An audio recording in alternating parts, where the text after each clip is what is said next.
On this day, Connie had to go out on an errand, but encountered high winds. People could barely walk and cars couldn't stop. She even knocked over a man with a book. Connie hurt her knee and the man named Paul invited her to his house to disinfect the wound. Because he was a bookseller, his house was filled with trees. After treating the wound, Connie called her children to let them know she was safe and sound. Paul kindly gave her an ice pack for the wound and even gave her a book before she left. All these little details made Connie's heart soar. The next day, she opened the book and found a business card inserted between the pages. She decided to call him to express her gratitude. Not realizing that Paul would invite her to his house for coffee, Connie couldn't help but be drawn to him and put down her coffee to meet him. Paul even taught her how to read Braille while holding her hand. The atmosphere is intimate and Connie soon leaves again to avoid any danger. At home, Connie is unable to focus on her daily chores because she can't stop thinking about Paul. Her husband, Edward, notices her unusual behavior but thinks she's just tired. The next day, Connie arrives at Paul's place with some dessert for another intimate encounter. They dance together and end up in bed.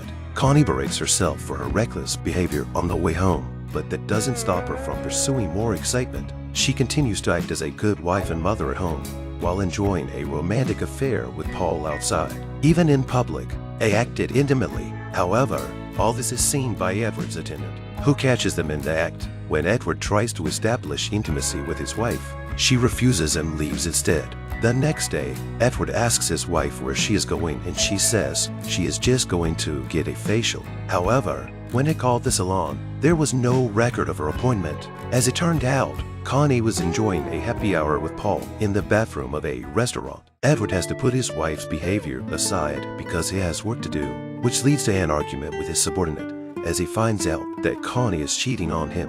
This situation makes Edward feel angry and defensive because he feels he cannot balance work and family. He hires a private detective to follow Connie and discovers her affair. When Connie gets dressed and leaves again, Edward follows her and Connie sees Paul in the library with another woman. She angrily confronts Paul about what is going on. By this time, Edward has also arrived under Paul's house and waits for Connie to leave already before he goes up to Paul. Edward confronted Paul. The two men calmly talked and stared at the bed at home. A scene of imaginary images came into his mind. Edward saw a familiar crystal ball again. It was his new wedding gift to his wife. In desperation, he killed Connie by smashing his head with a crystal ball that he had given to him earlier. Edward disposes of Paul's body and hides all evidence of his involvement. Before attending his son's art show at school, he and his wife acted as if nothing had happened and continued to be good parents. At night, Edward goes outside in the pouring rain to dispose of Paul's body. Edward is unable to sleep, distressed by the fact that his wife has betrayed his family. Meanwhile, Paul's body is discovered by his wife, who finds Connie's contact information in his house. Connie realizes that Paul is married and feels foolish, denying having anything to do with him. Edward also covers up for his wife, but Connie stumbles upon a bag of photos of Edward and Paul cheating on each other. After seeing the crystal ball, her suspicions grow. Finally, she confronts Edward, and he blames their broken marriage on her affair with Paul.